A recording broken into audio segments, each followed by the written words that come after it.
So you took your lactose pills late? Yep. Before this nice extra large hot chocolate. So yeah.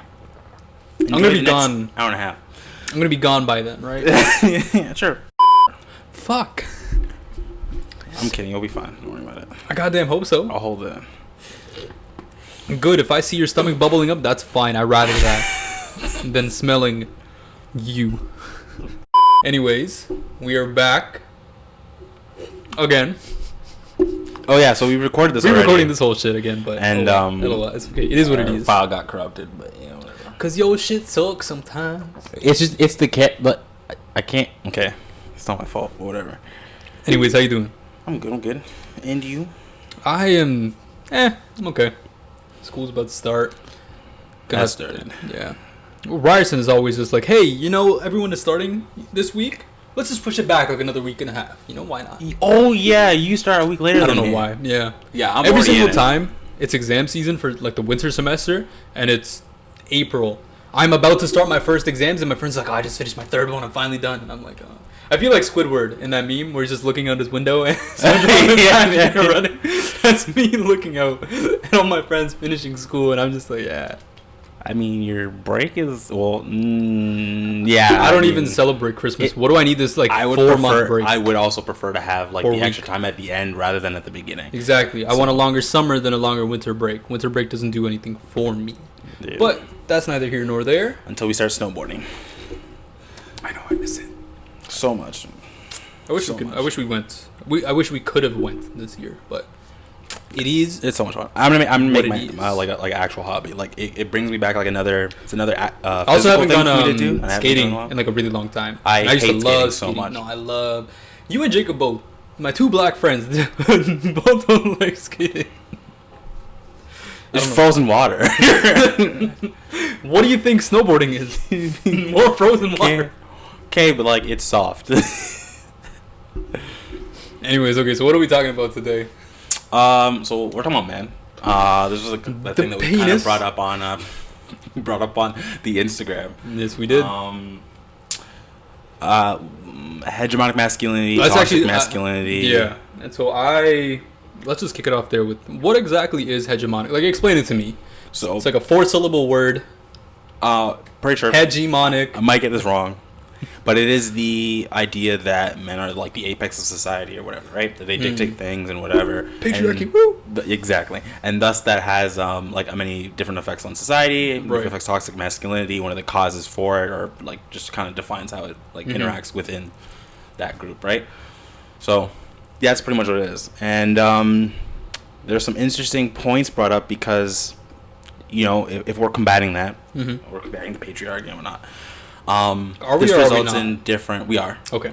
Well, that's kind of what the social movements are, right? That's kind of what we're doing. Yes. As a result, roles are typically like changing quite a bit, right? They're shifting. Yeah, they're shifting. They're shifting. Yeah. We asked about like what people want to talk about for masculinity and stuff, and then I asked my like males only group chat. Yeah. How they just felt say the boys. About, it's okay. Yes, the boys. About how.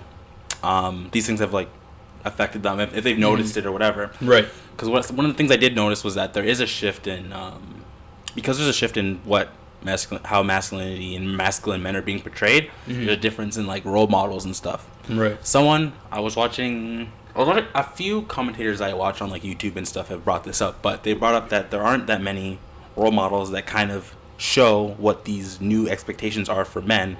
So a lot of them don't really have like a thing. So if I think about like what role models are now, like you have kind of like these superheroes, but like even still like T'Challa and stuff, but they're not like idealistic. They have this persona, right? But you don't see how they interact in like day-to-day life, right? It's kind of just like, oh, I'm a superhero, whatever, right? Yeah. So they don't have many examples of like, okay, how should I actually like function in society? Right. I guess one of the first things I actually thought of, which I don't watch Jane the Virgin, but I know about that character like Raphael or whatever. He's someone who's still like pretty. He's like still like he looks like he works out and stuff like that. But he's like I have no idea what he looks like, but I'll take your word for it. But he's like super like caring and stuff like that, right? Yeah. And it's like he's a macho man, but he's a soft macho man. Yeah, but this is a women's TV show, so like where the examples are these ideals for like what maybe like women are kind of looking for. So then you don't end up like in a male TV show. You're not gonna see that. So I wondered, do you guys like see a difference in like what's portrayed, and do you guys like feel any confusion or whatnot? Mm-hmm. I got some very interesting answers, but then again, I think our friend group isn't kind of representative of the like men, like men in majority. But they mentioned how like maybe initially there might have been issues like in high school or whatever, but you kind of just went with the flow anyway and just kind of went with your friends and whatnot. Yeah. But a lot of them kind of ended up having an answer that I kind of agreed with as well, which is that as they grew up, they kind of, once they hit like 20s, like 19s, after high school and stuff, they kind of started looking at people in general rather than looking for like a guy. What do you mean? So one of them mentioned how, I started to look at qualities of my mom and realized like I kind of respect my mom as well, like for some things that like she was doing and stuff. So I was like, okay, I can emulate that, and also emulate some qualities that my dad has, and like it doesn't have to be defined. Like I don't have to look for like a masculine male figure. I don't have to look for a male figure to define who I am as a person, or whatever. Right. And I kind of came to that realization, high schoolish maybe. Mm-hmm. No, actually no, not even high school. Like maybe like first year.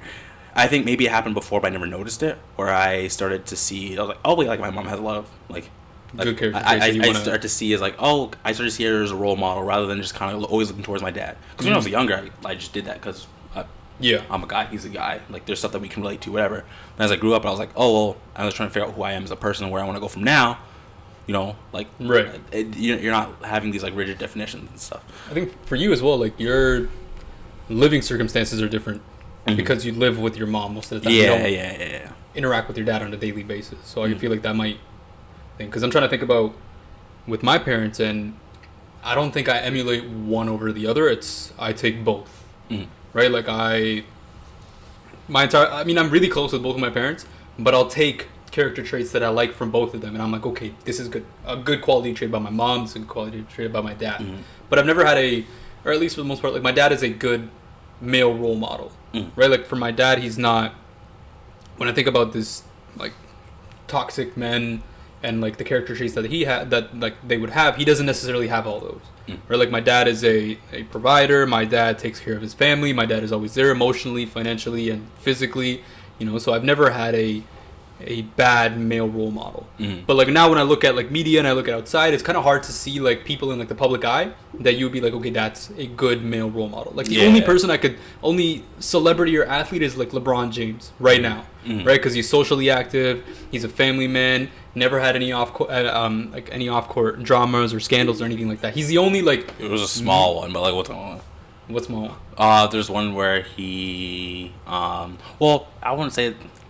It got backlash, but it was where he he was defending China or something like that. Yeah, when they said they were going to go over there for a basketball. But that was he wasn't. I don't think he was like even like fully informed. He was looking at from purely a basketball standpoint. Yeah, I'm pretty. But like besides that, like that's the only one, right? Every other, it's hard to look at any other male in like the public eye without you thinking, okay, they have some sort of like big skeleton in the past, right? Like it feels like every other day you're finding out like some really big secret or some big scandal about some celebrity or some athlete or like something they did.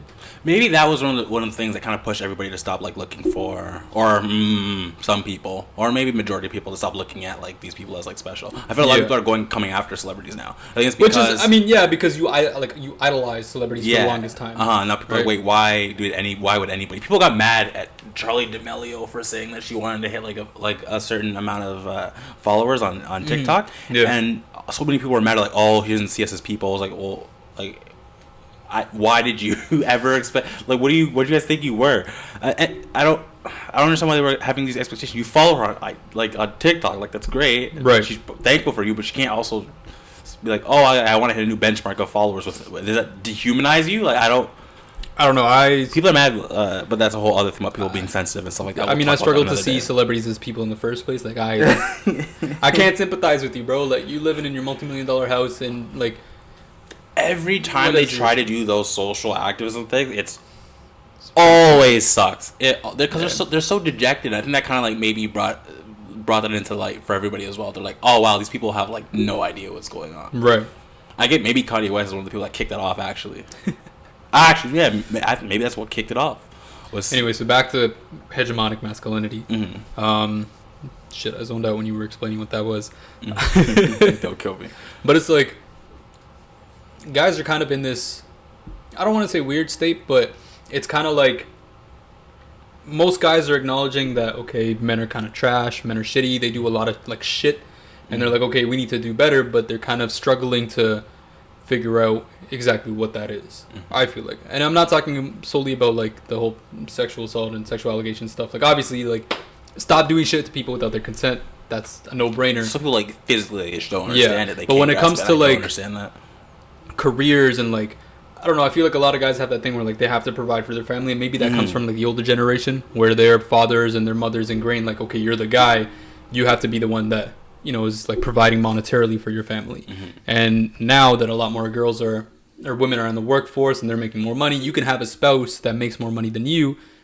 Does that affect your masculinity, or does that make you feel emasculated that you can't provide money wise? Because now for men it's like, okay, well, do I have to make more money? No one's ever said, I don't think there's a huge movement of women saying it's like, okay, my husband doesn't have to make more than me. I don't think anyone said that. So now it's just, okay, shoot, I have to work even harder. Yeah, it's, I mean, listen, I'll be a house dad. I don't give a fuck. Like, my ass is ready to retire. I shit you not. Okay, if at the ripe old age of 22 years old, I'm ready. Okay, my pension is non-existent, but it's okay. I'll work a part-time job. I'll buy the groceries. Maybe sugar mama's gonna be the new thing. Bro, it feels so easy. Why is it so? We need more sugar mamas in this economy, okay? Okay, we have plenty of sugar daddies, okay? Give me a sugar mama. I'll take it. I'll pay for my bills. But yeah, so I do think that's kind of a thing that like men are maybe starting to struggle with. Because you think it's like an identity crisis thing, where it's just like you're kind of struggling to figure out what your role is? Yeah, because, okay. No, is there a men role? Don't want to feel emasculated. Should there be a role? Well, okay, we'll get there. I think one of the things is that men, like, men especially don't want to be emasculated. Right. This is something that's associated with, like, emasculation. Not being the provider is associated with emasculation. Right. It's you not being a man or whatever. If you don't solve that aspect, that men are always going to feel like not being the provider is something that makes them more feminine or less masculine or whatever. So I don't know if it's whether or not identifying with masculinity as much, or if it's just changing what being masculine means. I mean, for me, when I think about providing, it doesn't necessarily have to be monetary, right? Like, for me, I can provide emotionally for family, and I think as a father, as a man, or whatever pretense you want to take, you should, if you don't provide monetarily for your family, then you should be able to provide support. You should be able to provide like organization, direction. Exactly. You should provide something. It doesn't have to be money. You know, like, you can emotionally be there for your kids or your spouse or whatever. You know, like, you can encourage them. You can spiritually be there for them. Like, if they're having some sort of like crisis, and you can, like, especially if you're a religious man, you can instill that within your family or your spouse and like provide in that sense. And I feel like guys don't think about that enough. Where they're solely thinking about, okay, like, if I'm not making money, what are other guys gonna think of me? Like, I'm a bitch. If we're not the only one, because I think there's gonna be a lot of like especially like in this economy, there's gonna be a lot of like both parents are working. Two income households. Yeah, thank you. That's the word. Yes. 2 income households. So I think people have to talk about how they share those roles, and I think communication is gonna be very important from now on. And I think that's a good thing that people are trying to focus on that, because I feel like a lot of people now are gonna get into relationships without talking about, hey, like, how do you function as a person? What does it look like, right? I think before, when the roles were more like concrete, maybe those conversations weren't as necessary, because everyone kind of had the same idea. Now it's a lot more diverse, the type of things that people want out of life and stuff like that, and want out of a partner. So there's a lot of times where people are having these conversations way too late. Is that your phone? Oh yeah. People are having these conversations like maybe way too late, and they're being shocked, and it's like, oh, I expected this, and now this isn't happening. Well, you know, I've been thinking about what they're doing now. When it comes to communications between guys and girls, I think especially because of TikTok, I keep seeing this stuff about men communicate differently than girls. Yeah. Because I always see TikToks, it's just like, men, I know y'all can communicate. I hear you guys playing games, and it's like, yeah, when we play video games, when we do call outs and stuff, we communicate swift as fuck. Okay, but I keep seeing... I knew every single map location in Halo. I could tell you exactly. I could tell you where someone is to the edge. But it's I actually want to look into this more, where it's just like the language that men use to communicate with one another is different than the language that women use to communicate. Like affirmation, like the word okay. Men perceive... I watched it. I'm trying to remember it properly, but there was a TikTok that I watched where it's just men perceive the word okay differently than how women perceive the word okay. And like that's what causes confusion. So in 1992, a book came out called Men Are From Mars and Women Are From Venus that actually examined communication in between men and women, and it found some very, very stark contrasts, even in the language that we use. For instance, one of the words is okay. When men say okay, it means we have heard and acknowledge what you've said. When women say okay, it means we agree and approve of what you said. So when women hear men say okay, they think we are in agreement and move forward, but what men are really saying is, I heard you. So in 1996, there was a psychological study that was done, men and women's evaluations of communication skills in personal relationships, and they actually looked at specifically communication where they had men and women sit down and evaluated the communication going on, and women were complaining that men weren't communicating, when in fact that they found that men were completely communicating, women just weren't understanding what the men were saying. So to sum up, we communicate with each other well, not across sexes. The woman would say that like the guy's not communicating, but then they would go in and realize the guy is communicating. They're just not the same. And I've realized that personally too, where it's like I will say when I say something like I mean it and just mean anything else. Yeah. Usually, but apparently that's like usually not good enough.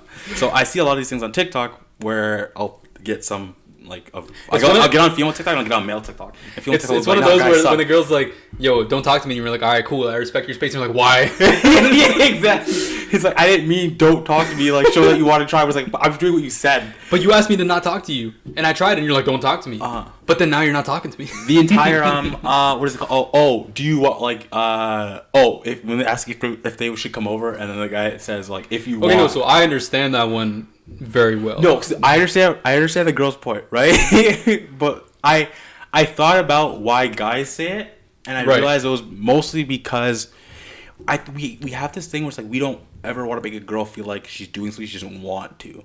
So as much as, because for us it's already set in stone. I think maybe it doesn't even apply to men, female, or whatever. Just as an individual, you probably know like what it is that you want. So if I'm already asking, that means I want you to come over. I don't have to. I maybe that person doesn't feel like they need to like double exaggerate anymore. Like it should, for them, they're probably already set in stone. So when they say, like, "Oh, if you want," doesn't mean they're not enthusiastic. They're just saying legitimately, if you want to. In the most I want to literal make sure you feel like you have. If you want to come, please come over. But if you don't feel like it, it's okay. No hard feelings. Like I'm not gonna, because you know the thing where females feel like, oh, if they don't do something, like then the guy's gonna think they're like a prude, or they're gonna think that they're like sucky or whatever, right? So maybe part of that for the guy is just like, oh hey, just to reaffirm, like not that you feel like you have to, or I'm gonna judge you if you don't, but like this is purely your choice. Respectful and cordial request, or not even a request. It's just like I'm letting you know, like, listen, if you don't want to come over, it's okay. We can chill like, another time. I'm not gonna treat you differently. Another day. Like whatever. I'm not gonna get upset. You know, it's one of those. And when I think about it, I'm like, yeah, that's kind of how I talk to like my guys, right? Like, if I'm talking to my boys, I'll be like, yeah, yo, reach if you want, and they'll be like, all right, cool. If I don't reach, I'll let you know. And I was like, all right, bet. You know, it's I'm not gonna catch feelings if you don't come to hang out or whatever. But with the girls, it's different because they're viewing it as, okay, you're not enthusiastic of me wanting to come, or you don't care about my presence, that you're like, come if you want. I'm indifferent about it. That's how they kind of view it. Which is like, I understand that, but because there's always this thing where I think as a guy, you need to learn to read that. Yes, right. But you know how sometimes like girls might feel like coerced or something like that, or feel like there might be backlash if they don't agree with somebody, right? So I think maybe that's instilled in guys this like subconscious of like, oh, okay, you want to double check. I'm not forcing you. I promise you, I'm not forcing you. Blah, blah, blah. Right. And we don't like to text in a lot of words, so it's just reach if you want. 3 words if you want. Oh shit. But then that results in getting a paragraph anyway. It results in more talking. So you don't care about me coming over? No, I didn't say that. No, you don't care. I can see by your actions. You know what? Fuck you. I'm not coming over anymore. There was that one Oh, there's that one video that was circulating where he's like female. I'm saying that if you want to come, I won't be mad at you. But if you want to, that's cool too. Oh, I know the video. Yeah, exactly. I'll link in the thing. It's so funny. But I mean, yeah, that's a difference in communication between men and women. I feel like the way out of that is just to add more words. I think, yeah, no, genuinely, the way out of that is just to communicate more and not. There's probably a learning curve. I think for us. Never mind, not you. For me, I have 3 sisters, and I also have a lot of girl friends. Space, because it's the friend zone that I put them in. Okay, lady killer. But for me, talking to my female friends, I've kind of picked up of like what they interpret messages as, and so. I think there's a learning curve that you just have to learn when you get a partner, and you're like, okay, like, and then you both have to adjust. Like, she has to learn how you talk, and you have to learn how she talks, and then kind of. Speaking of things we've learned from female friends, as much as we just spent like supporting men and how they communicate, there is like men are pretty fucking stupid. Stupid. I'm gonna be the first one to say this, okay? Guys are idiots. And I put myself in that category. Okay. Yeah, we can be pretty stupid. But like one of the things that like I realized the bar. A lot of like my female friends would tell me like certain stuff about guys and stuff. Yeah. And why like their friends would be or whatever. Right. The bar is extremely low because like guys can't 6 feet. They legitimately like can't function around females without thinking about the like sexually. Like there's this type of guy that like exists where I was call him a lot Chad. at work. Sure. Okay. And at work they would every time they see me it's like, oh, you said girl in the aisle, blah blah blah. And it's like, okay, like how was your day?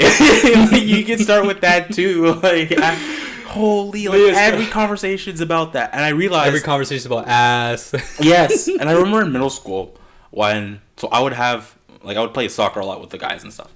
Right. But I also have like female friends and stuff. That was weird to everybody.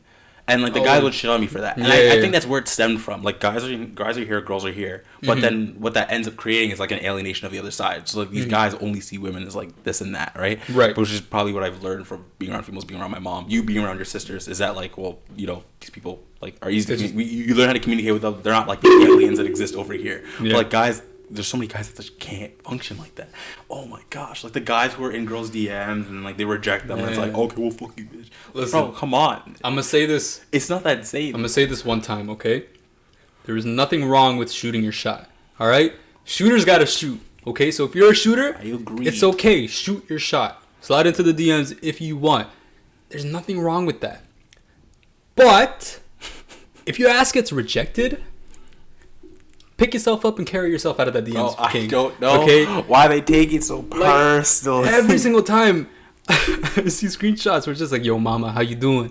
And the girl replies, ew, no, I'm not interested. And then instead of being like, all right, for sure, cool, or just not even replying, they're like, all right, fuck you then. You ugly anyway. You ain't shit. Yeah. Just come straight for their looks. And I don't get that. Like, listen, rejection sucks. Okay?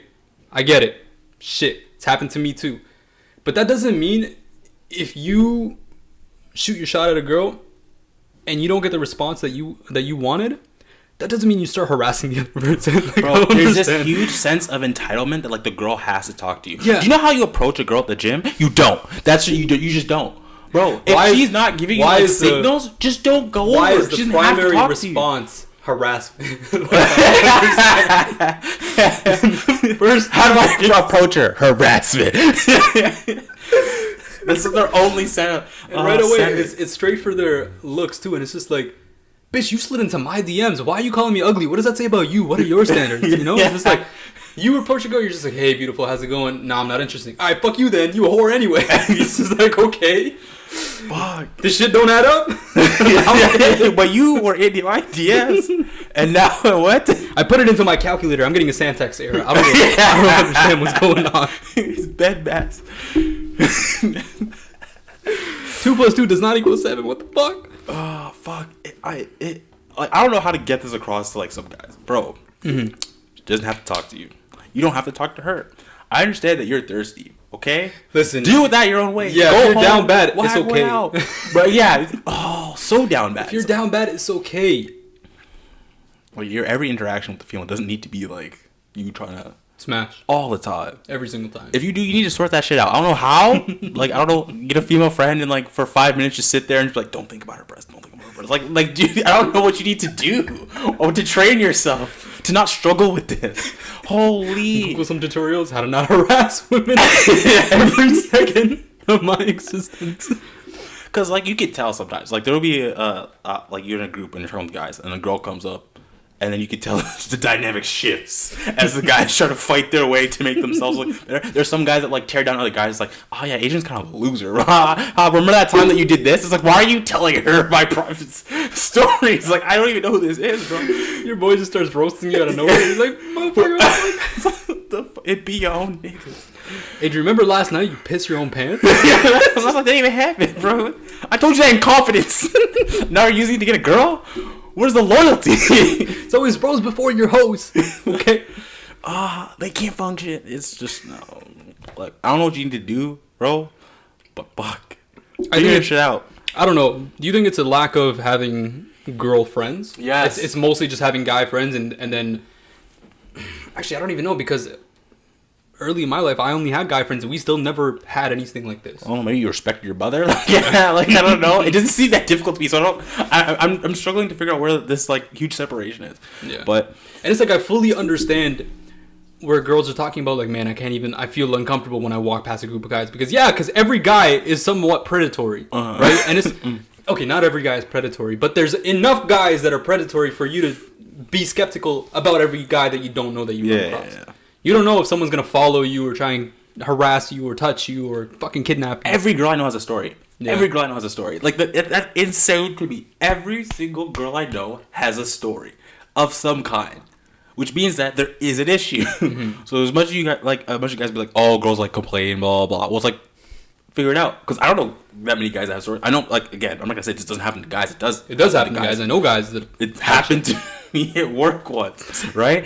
But vast majority it's not to the same level. It's not, let's say, like danger usually. I mean there are the false allegation stuff and whatnot, but right, but there's a real physical danger that girls can go through. Mm-hmm. I remember I'm forgetting her name, but it was during the Black Lives Matter rally. Mm-hmm. There was a black girl that was oh, she was one of the main leaders of the protest, and then one guy she got killed because she didn't have a place to stay, and so a guy's like, okay, you can come stay at my place, and then he made advances on her. I might be completely butchering the story, but she basically trusted a guy, and then that got her killed, and then there was a huge outcry. I remember that because there's a whole talk about like a black man tricking black women. And it's just and you see stuff like that, and it's just like, yeah, I get it. You know, it's just like, man, what the fuck are we doing, bro? Yeah. Oh. I don't know if it's like pent up shit or whatever. You would think that like, well, I don't know. I guess men are trash like for history. I was gonna say like, is it something that's new? It's like, no, it's not new. No, it's this is something with history. And it's just like, yeah, I agree.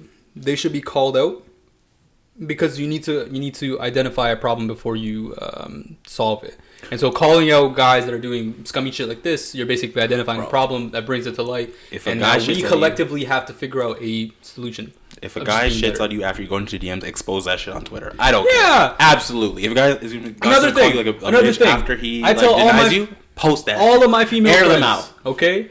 If a guy sends you unsolicited dick pics, I'm going to be the first one to tell you expose that shit. Okay? No man should be sending you dick pics without you asking for it. Okay? And first of all, what? 3-inch piece, bro.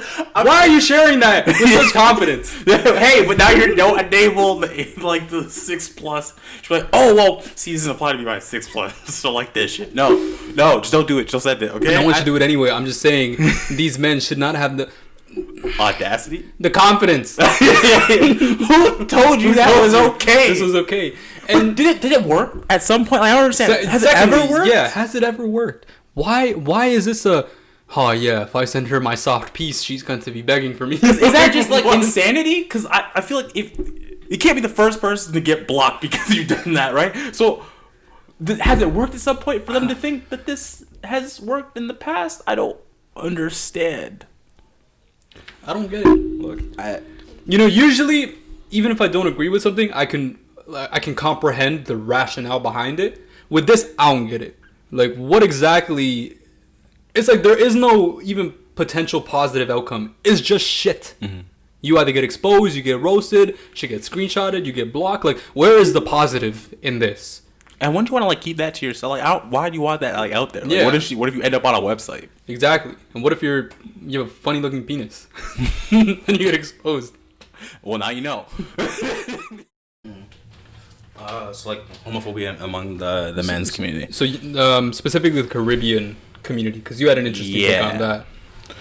So, I mean, again, we talked about emasculation and how much men like hate emasculation. Yeah. I think what's been drilled in, besides it like being illegal, and then you also have to have like religion played an aspect as well. Mm-hmm. But there's an aspect that men are afraid to be emasculated, and this idea, a lot of it stems from like there's this portion in media that applies to like this certain specific type of fear. I mean, it's not the only thing that contributes to homophobia, but it is one of them.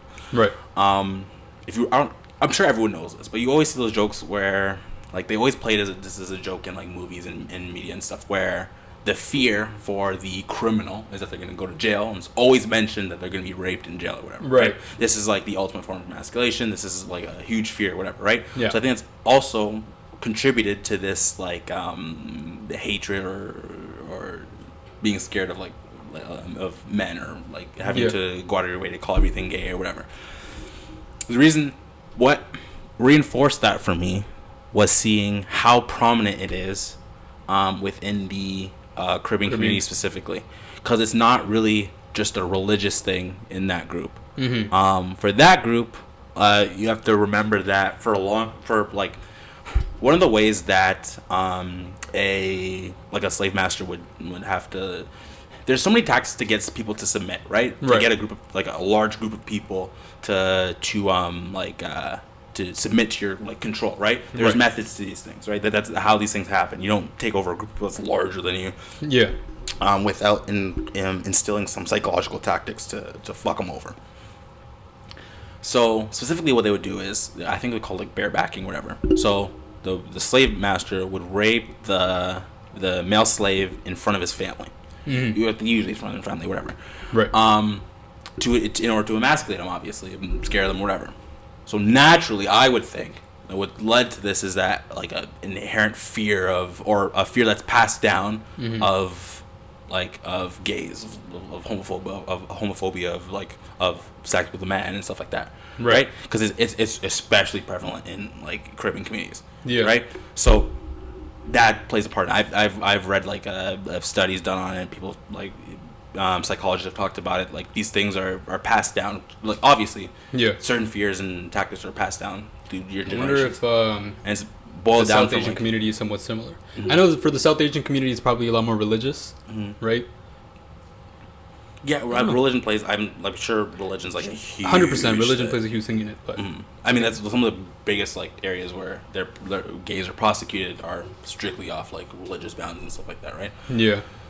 But I figured that was an aspect, because if you're seeing it like in present day media and how like criminals are punished by like gay sex in prison and stuff, that this was like directly correlated with like another tactic that was specifically used to like breed that ended up causing that type of fear in like that specific community. But yeah, so men tend to be pretty homophobic. I mean, I think it's kind of like shifting now. It's weird because like so many like now it's like almost a joke that like guys will be gay with their homies. Listen, it's not gay. I'm gonna be honest, okay? If it's with your boys, it's not gay. Okay. If you kiss one of your best friends on the lips, it's not gay. You should kiss the homies goodnight. Somebody just gotta kiss the homies goodnight. Kiss them one time goodnight, okay? It's not gay.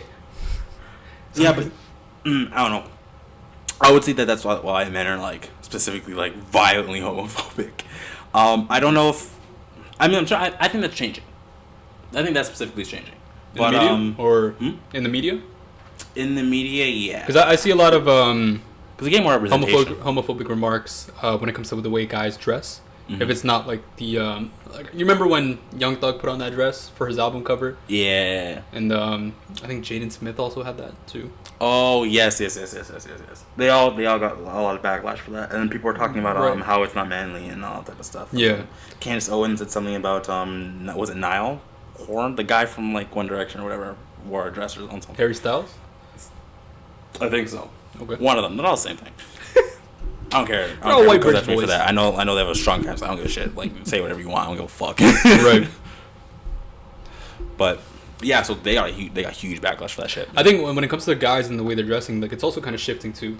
Mm-hmm. Right? I mean, for me, my background in my household is a traditional South Asian household, right? But even less traditional than other, I would say, even like yes, on the less traditional side of traditional.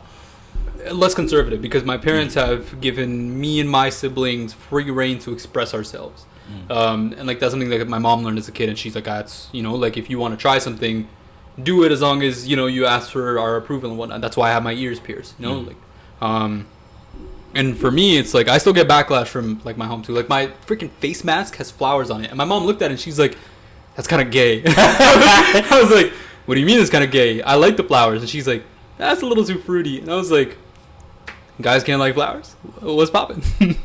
But it's what is the attire of what's considered masculine and what's considered like not masculine. It's kind of it's shifting a little bit. Like we have more people in the media, or more guys, and Harry Styles, who's on the cover of whatever the fuck the magazine was, and other guys that are wearing dresses and are feeling more comfortable. And it's kind of like it's shifting the narrative of what exactly it means to be a man, and like the appearance of what a man is. Because for them, because they are so comfortable with their skin and comfortable with themselves, they can wear what they want and still feel like a man. It doesn't necessarily have to be like, okay, if they're in a dress, they're not a man anymore, or like they feel emasculated or whatever. They can still feel manly while wearing whatever they feel comfortable in.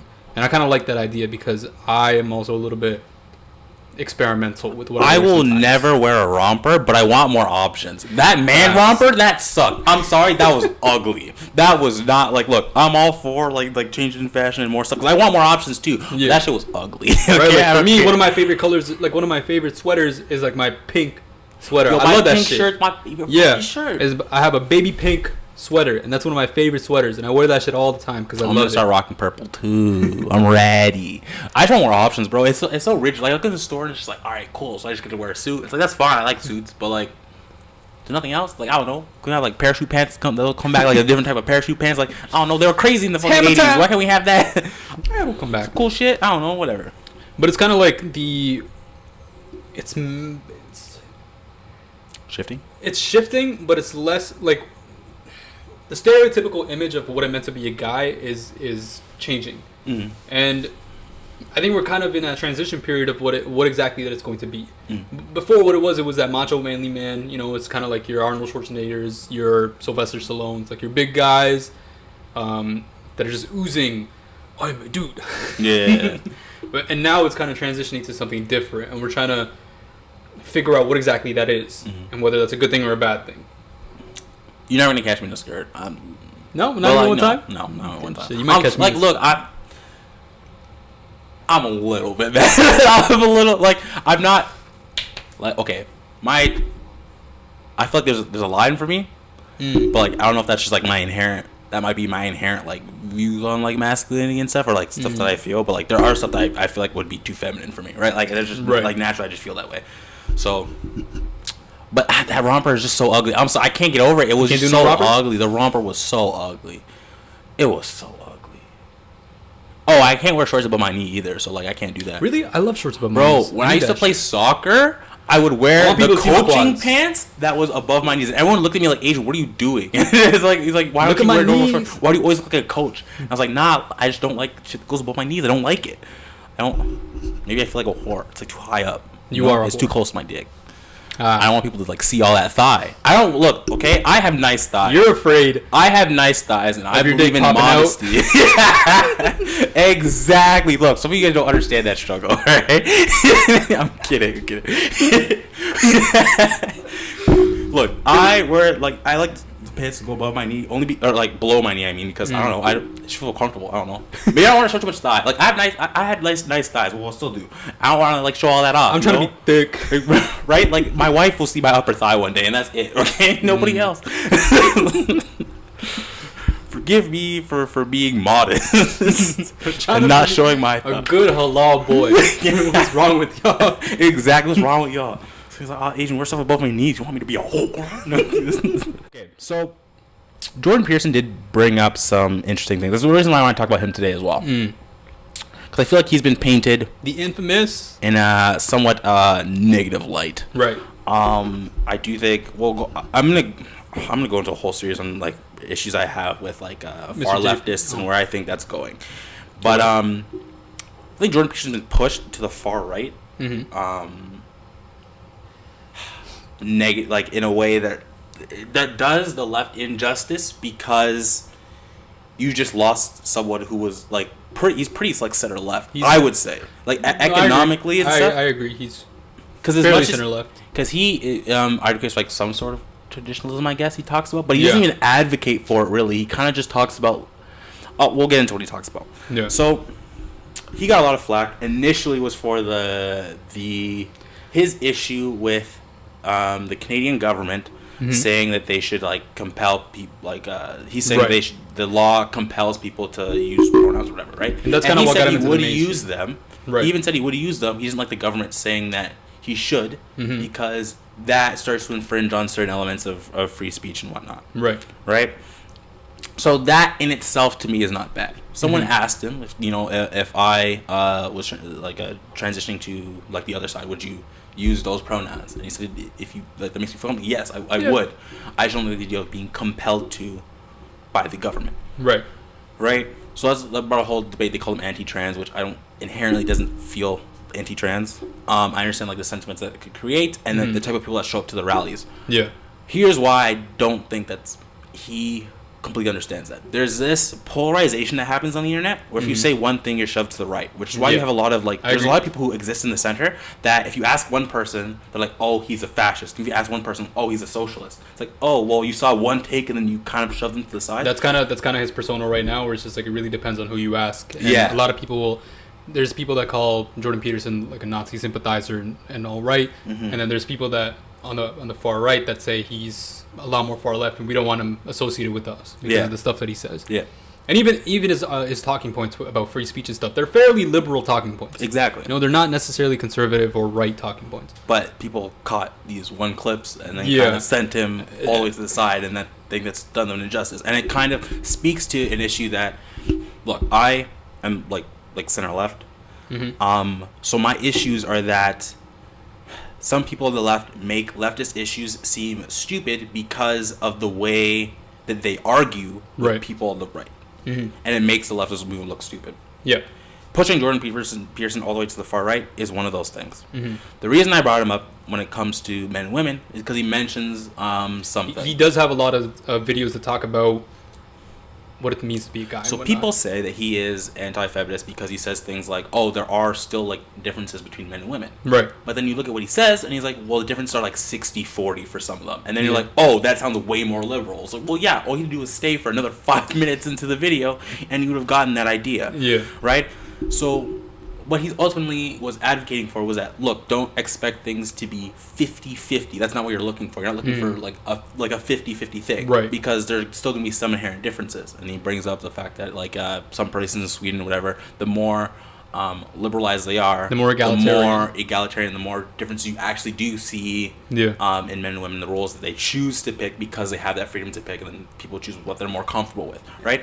So that initial thing that he's saying is super left, right? Like he's like there aren't that many differences. It's like 60. So he gets a lot of flack because people identify that majority of your audience is men, and so they equate that basically as so if like 85-90% of your audience is men, that means you're anti-women or you're anti-feminist or whatever. And it's, I don't know, to me, I've been watching Jordan Peterson for some time. I didn't know about his men stuff. I watched him a lot for his philosophical stuff because he's a clinical psychologist, and he made a lot of videos on the psychological aspects of like the Bible and like ancient Egypt and stuff, and that's kind of how I got into him. I didn't even realize all this mentioned. I didn't even know about that. Yeah, and so I don't like people on YouTube that take like his clips from like his class and it's like Jordan Peterson owns women or like some shit like that. Yeah, and yeah. like because of that, people see these like headlines and thumbnails and they're like, okay, this guy's anti-women. But if you listen to a lot of what he says, and again, the reason why his target audience is so heavily men is because he's talking directly to guys, right? A lot of his videos and his content, those ones specifically, when he talks about it, he goes, okay, well, guys are kind of in this state where they don't have any words of encouragement from any sort of like from the media or whatever. And like I kind of agree with that. It's somewhat justified. Men are kind of shitty, so they deserve to be getting all the shit that they're getting. But he has a point where there isn't a reinforcing voice for men to be better. With every criticism, you can't just be like, you're a piece of shit. That doesn't help. It has to be constructive in some way. And so a lot of his videos and what his content talks about is how guys can be better. And a lot of his, and I don't understand this, it's like he's talking to guys and he's like, okay, well, if you're a guy and you're struggling with this or your identity or your masculinity, here's how you fix it. And his points are take on more responsibility, go out, do better, you know, like, I mean, there's shoulder more burden within yourself, build yourself up, don't be afraid to face hardships, it'll strengthen you. And like, it's all like, from what I have listened to and what I have observed, it's all positive.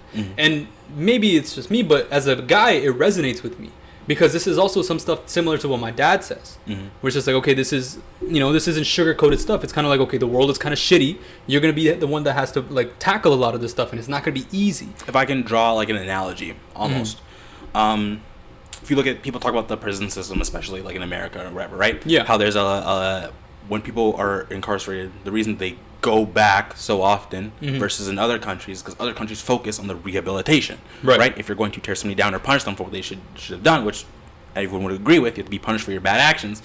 There's no rehabilitation or support system after that. They're going to go right back. It's not you don't tear somebody down and then magically they learn the error of their ways and they fix up immediately. They need that support, right? So that's the only equivalent I can kind of draw to help you like understand why the tearing down is like out people who are evil or whatever, but maybe like don't throw the baby out with the bathwater, you know. And so I don't understand. There needs to be a rehabilitation aspect, and I don't think men have been given that. And so that's why I don't understand why people get upset at him. They're like, okay, well, why? Like they're upset at him because his target audience is mostly men, and it's just like, yeah, he's talking directly to guys. What did you expect? Like girls are gonna sit there and be like, oh yes, I'm gonna go tell my brother this, or like my husband this. You know, so. There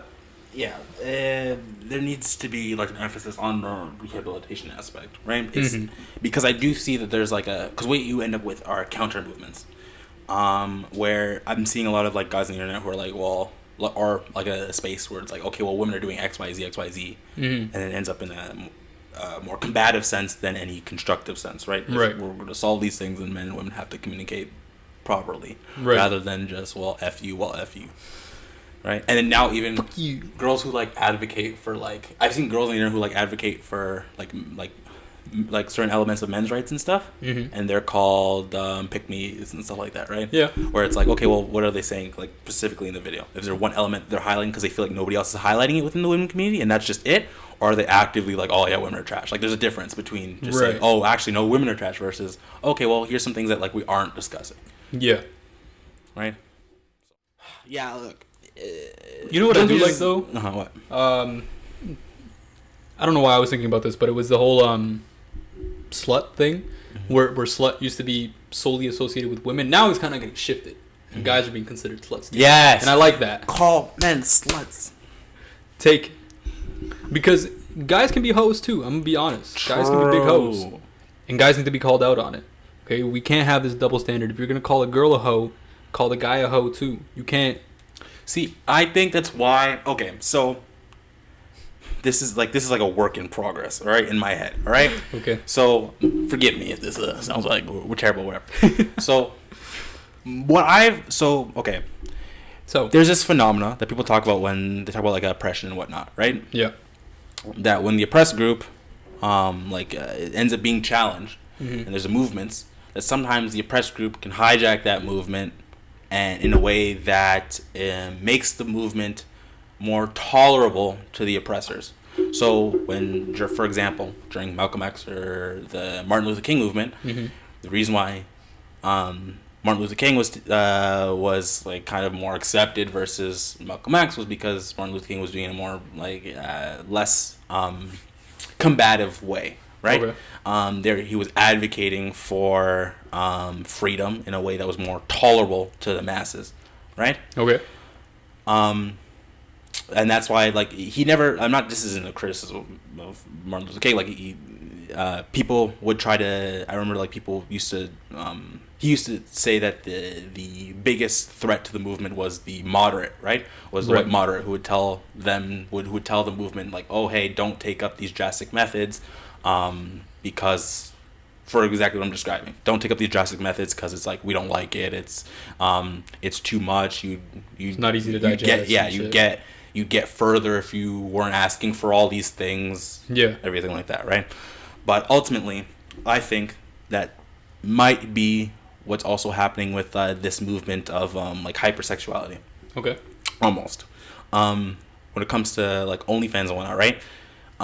If the idea was that naturally, women would respond to men slut shaming women for doing the exact same thing that men were doing. I remember like people used to talk about this in what happened all the time in high school, where a guy would talk to a girl for how long, right? Like make her feel special, whatever, just to get nudes from her and then share them around and then call her a slut. Like the guy wasn't in her DMs asking for that shit, right? That used to happen like wildest time. You've seen that in movies, you've seen it in real life, whatever, right? So naturally, we're gonna like respond to that and be like, okay, well, you can't call sluts if you're doing the same shit.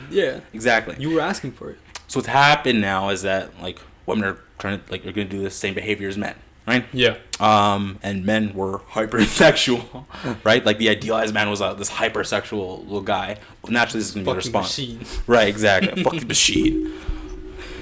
2 blue chews a day. All this shit. I think the biggest, the whole freaking what was that music with Meg and Cardi?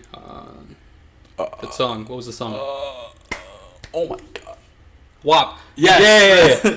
I remember the backlash that when it dropped, the amount of guys that were just like, what is this, what do our daughters think? And it's just like, why are you upset? Y'all not listen to these like male rappers talk about fucking bitches, gang banging, doing all this crap, and then you're upset about girls kind of emulating the same thing? If that song was like translated the other way, it wouldn't sound any different. It wouldn't sound any different. And it's just like, first of all, it fits exactly into the hip hop industry and like the subject matter and what exactly it's rapped about. And if you compare it with like male rappers and like their songs about strippers and like fucking and having hoes and like 3 different baby mamas and all this shit, it aligns pretty well. Like the subject matter and the material that's talked about is pretty similar. So I don't understand why there's so much backlash for Meg and Cardi for doing this, and there's no backlash from the male rappers that are doing this. Exactly. And it's just a double standard over there. And I like, freaking stupid. If you're gonna be upset about this, and you're like, okay, what are your daughters gonna think? Be upset about this. What are your sons gonna think about all their favorite rappers talking about gangbanging,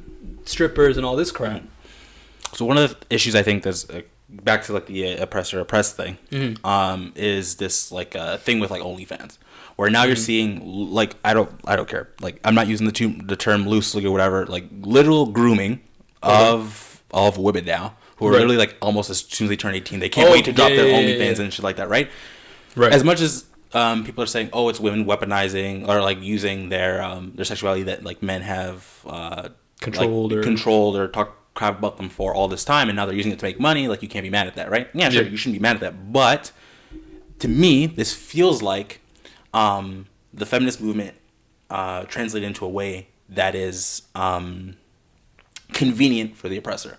Right. As much as he's better paid for it, like, I don't think that hypersexuality is stopping these men from viewing them, from sexualizing the women, right? All you're doing is you're mostly just making money off of it. It's scary to see how many girls are like, can't wait to turn 18 so they can drop an OnlyFans. Like, that shit is weird. That's creepy. That's all the shit that we talked about. Like, that was weird for men to do. For men, it was weird for men to be predatory. It was weird for men to have, like, on, like, Pornhub and shit, you would see all that crap where it's like, oh, just turned 18, girl, blah, blah. And now the shit's just literally manifesting itself. Yeah. Right? So now it's like, fuck, well, this seems like a part of that section, that part of the movement has now translated into something that, like, all the negative parts of the patriarchy of like the oppression of men towards women, sexual objects, women as sexual objects, has now like hijacked a certain part of the feminist movement and made it subscribe to that exact ideology. Right. So that's my worry with it.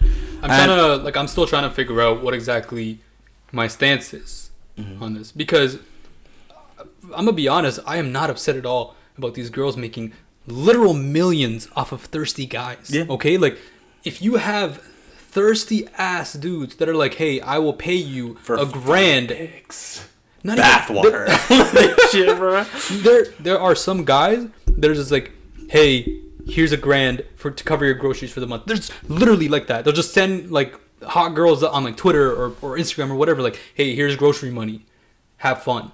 Like, I can't even be upset about that. It's like, okay, like, you are fully exploiting them, and they kind of deserve it, because if you're that down bad about girls online, that's a problem. Okay, you're sending $1,000 to these girls, send it to me, boy. I could use it too. My money? I'll send you feet pics. I want red money. I'll shave my legs. It doesn't even have that much hair already, but if you want clean shaven legs, I got you. Flat iron the hair on your toe knuckles, make it look real pretty and shit. I will pedicure myself. Am I being a sex worker now? Look, so, but exactly. My point is, I agree with your point. Like, I'm not upset about them exploiting these like thirsty ass dudes. But at the same time, does it really help their cause? And again, you're kind of in that point of, okay, what exactly are you fighting for? And we're guys, right? So like, I'm not gonna sit here and be like, oh, like I know everything. I'd love to get a girl to kind of bounce these ideas back with, but it's the whole idea of, okay, well, if you're in this feminist movement and the problem is you're being hypersexualized by men. There's two options two routes that I'm seeing feminists kind of take. One, taking that sexuality and basically taking control of it and being like, okay, if you're hypersexualizing me, I'm going to profit off of that from you. And then the other movement where it's just like, no, you're kind of changing it. Stop hypersexualizing us, because we're people, we're individuals. We can dress how we want, but it's like you have to stop seeing us as just sexual objects all the time. And those two are kind of conflicting with one another. Because and let's say it does become like equal or whatever, right? Do we want a society that's like always like hypersexualized for like everybody, for like both groups, or you just want one that's like kind of in the middle? Okay. So moving on from, well, actually maybe not moving on from trash men. Donald J. Trump, the Orange Man, the Orange Man in Chief. It's not in chief. Well, not anymore. Yeah. Ha ha ha. D man, number 44, 45, 45. Yes. I don't know. One of them. One of them? No, yeah. Obama was 44, right? Sure. Relevant to me. I have a prime minister. I don't give a shit. So, he's been impeached. Peach man. Banned off Twitter. Right. And then, subsequently, Parler was then banned off Amazon. This sparked a lot of different conversations. Okay. About guys? Conversation about guys? No. Oh. About like Continue. Right versus left. I think we're moving on from that topic. I don't want to talk about this because I felt like it's something new that happened, and anyways, I feel like if we didn't cover it, it'd just be weird. Sure. To not talk about that. Right. You know? But it's one of the main things that happened in the past week that like had me, instead of doing work for an entire day, I had class, and I was just like, I like had my class open in one, and then like the impeachment thing, and like people talking about it, and the other one. Okay. Fuck. I don't think he should have been banned. I don't think he should have been banned. You don't? No. So why? Here's fuck not? Here's why. Okay. I just think it was a bad idea. If your issue, choose your words carefully. If your issue was this huge division in America, moving him to another platform, I understand you deleted Parler too, was not the right decision. I understand the whole inciting violence thing, right? but he's not the only person to ever do that. So to pick and choose to ban him off Twitter rather than everybody else kind of reinforces their narrative that the media is against their agenda. I don't give a fuck about their narrative. The way to combat the misinformation that he was spreading and the crap that should have been spreading was to combat that with better information, proof, whatever the fuck. I know they were trying to do that, but it's just in the right decision because you allow them to like the shit that they have going on in their heads. You just reinforce, right? But their thought process and everything that they're thinking doesn't get fixed by fact checking because they don't believe that anyway. They literally take his word to be the truth, and anyone that disagrees with it or points out that that's not true, they completely disregard it regardless of the facts. They don't look at the facts. They don't give a fuck about the facts. They only look at what he's saying. We've talked about censoring people that we disagree with, right? But I would rather see it so I know that it exists. By moving them to another platform, you never even allow them to see the other side in any way, shape, or form. I understand. If they were stuck on Parler, if they were all on Parler, you would never, ever, they would never have the chance to reform because they would never, ever get to see the other side. Right. It's not going to be possible. I understand you don't want to create you don't want to create an echo chamber, but I don't think this is creating an echo chamber. I think he was rightfully banned. Right? But he was permanently. If he was banned yes, for maybe a week if he was banned for the duration of the trials until after Biden was inaugurated, then that would have made sense. No, I think he should have been permanently banned a long time ago. Because I view him similarly as Katie Hopkins, who also deserved to be permanently banned and got permanently banned. Right? I don't know. My viewpoints have kind of shifted. Katie Hopkins was like straight up like actual like blatant hate speech. But right? Yeah, and he is blatantly inciting violence and insurrection within that country. It wasn't blatant, and yes, he It was pretty right? blatant. No, he didn't say. Wait. He never decided. He didn't. Yeah. No, he didn't say go and trash whatever. That's what he said. He didn't say. He said go and be wild. He didn't say go and be. But you know what that means. We'll take the clip and we'll put it up. That's not what he said. But you know what that means. I know. You're talking about a radical group of white supremacists who continue to be like, I am ready to be violent. If you give me the word. If you thought that a group had come and conspired to have your election rigged, to take democracy from your people, would you not also protest? Not saying that they were right or right. I'm not saying, like, I know they're wrong. I know they were wrong. You can protest. What I'm saying is he was instilling violence within that group, and I would say he didn't condemn violence. He did a lot more than not condemn it. He supported it. Continuously. You remember when the whole Proud Boys thing? Yes. During the debates when he was asked, "Will you denounce white supremacy?" Easiest softball question. Yeah. Will you denounce white supremacists? And he's just like, funny. Man, you know what I'm saying? There's some pretty good white people on both sides. Oh, if that's not supporting it and inciting it, I don't know what the fuck. Absolutely. So I guess one of the main points I use when people are like, okay, is people are like, is Trump a white supremacist? Well, he's like, he's not a white supremacist, which means kind of means you're not a white supremacist, right? If I'm not white. So I understand your point. I'm just saying it doesn't help, and I hear that, when people bring up the whole censorship of like, should a private company be allowed? This isn't about censorship. This is about consequences. This is about preventing future threats, and this is about extinguishing a fire that has been ravaging media and the American government, right? Because you have consistently allowed a false narrative to brew, right? Yeah. And he is the one. So why are they only doing it now?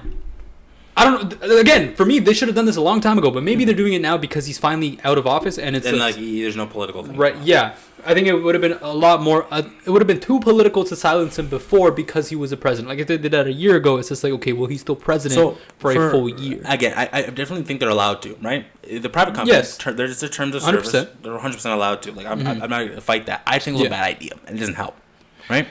I disagree. I just think it's only going to get worse now. I think it's going to get way worse now. That I hear group, you. I understand that they lost and there's not enough people that support him to like ever influence an election again. But I don't think this is gonna not gonna be the last instance of violence that we see. No, I don't think it'll be the last instance. And then hate crimes are already on the rise, all this stuff like that. But what it was again, you had a fire brewing, and he was holding the match and spilling kerosene everywhere. Now you basically, yes, you're silencing him, but you're basically stopping the oxygen that was consistently fueling that flame. And so now that's not going to kill the flame right away, and it's still going to burn for a little bit longer, but it's not going to burn for as long. It's going to burn for a little bit longer. It might burn for longer. I think that idea that they had is now solidified in their minds. I think it was solidified before, regardless. I think when it comes to like reform and stuff like that, these are not people that are not going to get fixed easy, right? And this is a step to fix it. They're a special kind of stupid. I agree with that. They're a special kind of stupid. Yeah, I was going to say something on that. Stupid. Yes, we'll stick with stupid. Stupid. Yeah. It's like this is. I think he should have been banned a long time ago, but same. I understand you can't justifiably ban the fucking president of the United States of America. But no, I think when it comes to that, and with the whole part of the thing, I don't think this is.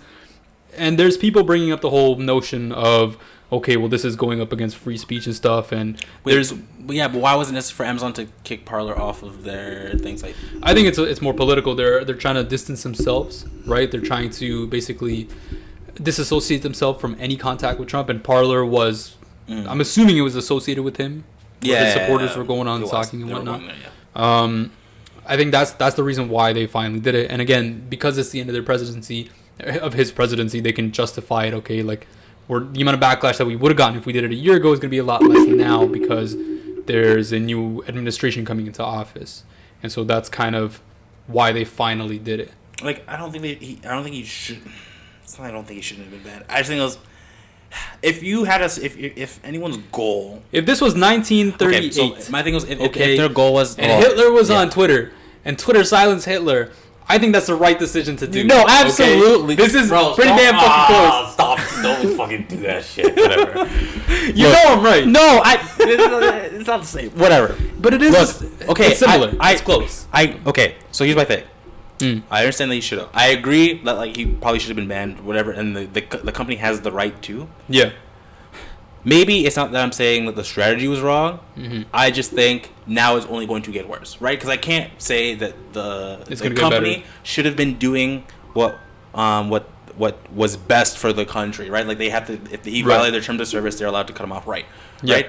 I don't think it's good for the future of that country. But I do understand and agree with why it was done. I just don't think it helps. But I can't tell them not to, and I don't think they shouldn't have. I just only think that now it's going to get worse. He absolutely should have been banned. Even if it doesn't necessarily help, I can't tell the company that they should have had the best interests of humanity in mind.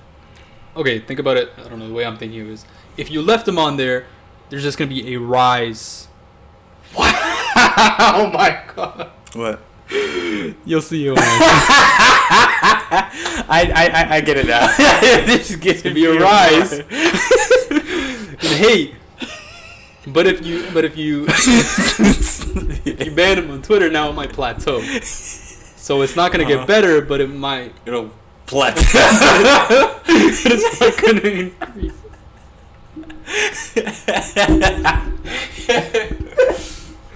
But like, at least when he was on there before, it was funny to see Donald Trump's tweets and then say, disputed. This claim has been disputed. It's funny this claim has been disputed because we're not necessarily directly impacted by it because we live in a different country. No, that's not why I think it's funny. Trust me, believe me, that's not why I think it's funny. Oh, I would have laughed regardless, but I'm just saying, there's less fear in us because you have this fucking deranged senile lunatic. I don't know. I just hate having to have conservatives have like a point. Give more ammunition to them? Yeah, have more ammunition. Yeah, but I think they're firing blanks anyway, even with this ammunition. Like, this ammunition is blanks. Because their arguments are like, oh, you can fucking silence him, but you're not silencing Al-Qaeda. But it's just like, okay, well, he's actively instilling insurrectionists within your community. No, those accounts get banned. Those accounts get taken down. They get banned. Yeah. But it's like he's actively creating an insurrection within your own community, Mm-hmm. and you're justifying With him lies and bullshit. Yeah, and you're justifying him being like, oh, well, the actual terrorists are over there and not getting banned. Okay, well, he's also actively participating in creating terror and domestic terrorists within your own community. So yes, he should be banned. Like, that's my take. The conservatives are arguing about being silenced the whole time, but I remember when what's her name, the gun girl, was complaining about being the girl that shit herself, videos taken down. Yeah. She was getting her videos taken down on YouTube. Like, we need to find our own space. So it's like, well, okay, because you're actively like, don't you think that like if everything you're saying is never ever backed up by science, never backed up by facts, or cherry pick statistics, that you're just an idiot and that's why you're being silenced? Like, it's part of it too. Sometimes you're just wrong. Like, it's so. Like, to walk there, like, if both I'm also getting tired of hearing the whole like everyone put on both sides. They're the most dangerous type of stupid. Yeah. Now listen, everyone can have their opinion. That doesn't mean your opinion is valid. Nope. Yeah. And I'm getting real sick and tired of people just, and I think Trump is one of the ones that's kind of enabled this, where they're just making claims with no basis or factual backing to solidify it. Trump has said that he loves the uneducated. It's just he loves the uneducated. We know because he could go out and be like, the sky is purple, and then all of his supporters be like, oh yeah, hooray. I was gonna say like, and they'll have you know what? Now that you mention it, it does look a little purple. Blue is an idea created by the media to make you believe that blue is better. Because blue is associated with the Democratic Party. Big fucking brain. Fuck. That reminds me. Like, one of the things they're saying why the vaccine is made by the devils, because like one of the ingredients in it is lucifine and some shit, and Biden's the Antichrist. Bro, these people are special. Very special. I also do kind of feel bad for some of them too. I do think they're also kind of victims. Because Trump knows that he lost the election. He actively knows it, but he's never gonna say that, right? Yeah. Like, this is someone who is cynical. No, not cynical. Dumbass. It's the appropriate word to use, but yes, he's not. He's smarter than his supporters. He is, right? So he's allowed. He knows. He knows he lost. He's allowed stupid because he knows what he's doing. Yes, he knows what he's doing. Exactly. So he is actively lying to a group of people so he can try to stay in office and he can get his way, right? Right. Like, you can't tell me, like, it's interesting to me that he puts up a GoFundMe to help it. So and then the one of the titles for, you can tell he's a marketer. Help fight help fight this the steal. Right? He has all these slogans, help fight the steal, and all of a sudden there's a GoFundMe campaign. Like, you weren't a businessman and could probably pay for it yourself, but now your supporters, who disproportionately are like the poor working class, it's poor working class white people. It was also, so that was the donations thing, right? Where it was the donations. It was unless you contributed over $5,000, something like that, all that proceeds went directly to him instead of actually fighting the campaign, which is, I think, lovely. At that point, if you are profiting off of your supporters and their money, one, they're stupid enough to donate to this shit, and if you can exploit that, man, I'm not even mad, because you have one dumbass funding another dumbass, and it's just yeah, but as long as the dumbasses don't affect the rest of society. That's what I think. I don't know. I understand your fear of silencing, but there's some people that, you have. It's not even the first exposed time. I just think it gives them it. It doesn't combat the twisted views they already have. Right. Well, so I get the point. Like, I agree with the point. I agree it should have been banned. It's just, it doesn't. It's only gonna get worse, I think. But maybe that's just me. Maybe it'll die down eventually. It's just gonna get worse. I would love for Donald Trump to just become an afterthought and never have to be thought of again. But I don't think that's what's gonna happen. No, God, no. I hope he gets prosecuted and goes to jail. Oh, you know what? Also, kind of sparked like interesting thoughts for me. Foreign media. How does this look? Okay, so one group is so let's look at the headline, right? Group protesters in said country protest their corrupt government for a false election. Right. If we read that about any other country in like South America or in the Middle East, right? Mm-hmm. You might think that you support the revolutionaries. I feel like there's a bias that we have for people who are like fighting their oppressive governments and stuff like that, right? that makes me want to think deeper about headlines I see now about other countries. Because now I'm like, wait a second, how easy was it for Donald Trump to start like a revolution, an insurrectionist movement? How easy was that, right? So now, every time I read a headline about something going on in another country, it makes me want to say, okay, wait, let me look into this. You have to, well, I'm always not skeptical, but I stopped reading headlines. That's it. I always have to go deeper. Like, I got sent... But the thing is, if you go deeper by reading a few articles, those articles can still just be, like, misinformation as well, right? Like... Yeah, but a lot of the time... Yes. But a lot of the times, the headline gets debunked within the actual article. Yeah. Right? There's times where you have to kind of see who's writing the article and what exactly it's trying to portray, and then see if there's a second source that backs it up to kind of reinforce that. But... like, I'll just read deeper inside an article, and half the time that, like, just reading it within the article debunks the entire headline too. Like, just, this is off topic, but yesterday someone sent me an article about 12 people, 13 people, whatever, died after taking the Pfizer vaccine. And I was like, okay, cool, let me read into this. So I went into it. One person got hit by a car after the Pfizer vaccine. No, so they did die, but the people that died were above 80, frail, on their deathbed people, like very frail, right? And they had some sort of, some of them had allergic reactions that caused them to die, and the others were just very, very, very frail that the vaccine didn't help and it caused them to pass away. And it's just like, I understand how that headline can be very misleading, which is like, okay, I don't want to take the vaccine anymore because 22 people have died, but it was administered to like 30 million, or like, not 30 million, like 3 million people, or a lot of people, or whatever. And it's just like, okay, well, if you read into it, these are very frail 80-year-old people, and it's like it's not a one-to-one comparison. Where it's just like, okay, if I take the vaccine, I can die too. And it's just like, again, with every vaccine and medical stuff, like there's some sort of risk, and if you percentage-wise, it is less than 0.5%. So, I mean, I don't know what I was trying to say, but so that does bring up something interesting. A lot of people are kind of talking about this. Should there be like an internet bill of rights? Yes, to me, 100%. Yes. To me, I feel that groups are like I'm tired. I know I just talked about censorship. I am tired of idiocy spreading. When a news organization puts a misleading headline, in order to like get people like over or whatever, they should be sued. I feel like yes. I like there is a lack of needs to be like you can't do that. There is a lack of accountability. Exactly, a huge lack. There needs to be accountability. Like I don't understand how some of these things get passed through different groups and stuff like that, right? Like there's this one news organization that was like, so I because I wanted to see this, so I typed in like Black Lives Matter protests. So one of them was like Black Lives Matter riots. Hundreds are violent. Proven that hundreds are violent. Right. The study that they cited in the article directly disproved their claim. And I'm looking at this and I'm like, oh, they know that nobody's gonna like none of their audience is gonna click on the fucking research report and read through the Harvard study that I had to read through that they cited. Right? No one was gonna do that. Right. So that's why they can get away with saying this shit. I'm like, how do they not get in trouble for this? Because the person who cited it had to have read it too, right?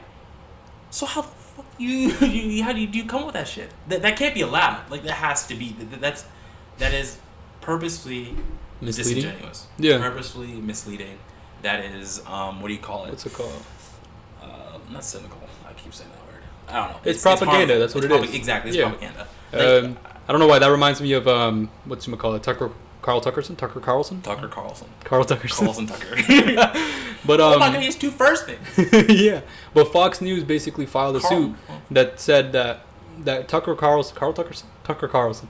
Fuck's sake, he is not liable for any of the misinformation that he disputes because any rational person could realize that what he is saying is not factual, and they passed that, and that got approved. I could not believe that. And then you have these hicks that live in the States that look at this guy as spewing only facts because you know what? I'll give him one thing. When he talks with conviction, he's convinced. He knows how to talk. Yeah. He knows how to talk, and the way he talks, he talks like he has facts and he has real points, but it's just bullshit half the time. Every now and then he'll say something factual and he'll say something proper, and that's the one time that people use like, okay, no, look at him. You have to have an open mind to listen to what he's Tucker saying. Carlson said one thing. He was like, he was like, look, this idea of separation between like races and stuff is something procured by rich people to make you focus on racial differences rather than class ones. And I was like, you're almost there, Tucker. You're almost there. You're so close. Just a little bit more. You're right there, Tucker. Please. Fuck. So I was like, oh shit.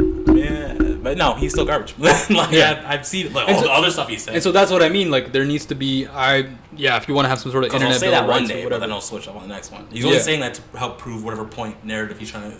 Exactly, and then because they don't think past the last 5 minutes. And they have good enough lawyers where they can pass stuff like, okay, well, any rational person, like, well, you have to realize more than half of these people are not rational. They're fucking stupid. Yep. And then you wonder why they do all this dumb shit. This happened. You wonder how this happened. Would you hear the You're narrative that fucking they're trying to enabling say them. that Antifa is the one who broke into the White House, despite the fact. What does Antifa stand for? Is that an acronym? Anti-fascist. Anti-fascists. So they're like this leftist organization. They're trying to spew as like as the left leading terrorist organization. So like this one, there's like take this picture, and the picture was of this. So you know the guy who was wearing like the moose head or whatever the fuck, not moose head, whatever the fuck it was. Shit, I know what you're talking about. So they're saying, oh, he was spotted at a BLM rally. So and there's a picture of him at a BLM rally. You expand the picture, and it says fucking QAnon on the thing that he's holding because he was a counter protester at the BLM thing. You had to have cropped that photo to put that up. Why is that not? That has to be illegal. That has to. I don't care. It has to be like it has to be banned, discredited. Like, how can you do that? How can you fucking do that? And because there's